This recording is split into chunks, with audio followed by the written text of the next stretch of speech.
Hey, welcome to Phone Transformer. In this video, I'm going to show you how to refresh Google Chrome in just 3 easy steps.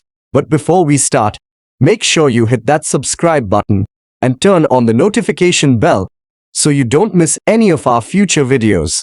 Step 1. Open the Google Chrome browser. To do this, simply tap on the Chrome icon on your home screen or app drawer.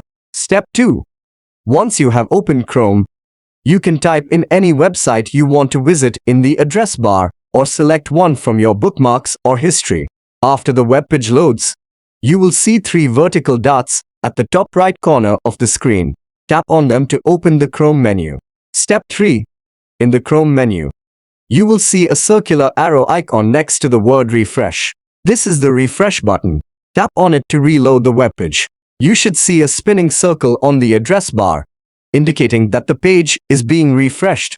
When the circle stops, the page is refreshed. You can now enjoy the latest version of the web page.